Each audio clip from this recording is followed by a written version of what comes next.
Now, a WISC-TV editorial with editorial director Neil Hyman. Sunday was Sue Riseling's last day as chief of the UW Madison Police Department after 25 years of service to the UW community, and she leaves as one of the most respected campus police chiefs in the nation.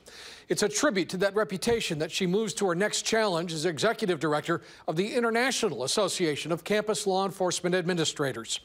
But in many ways, Chief Riseling's leadership was a model for police chiefs of all kinds. Her calm, measured style, her sense of humor, her respect for her officers and support staff, as well as students and the campus community.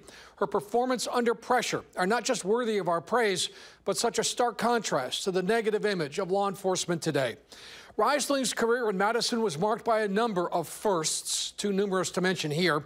Suffice to say, she made the UWPD, the campus, and the community better for her service.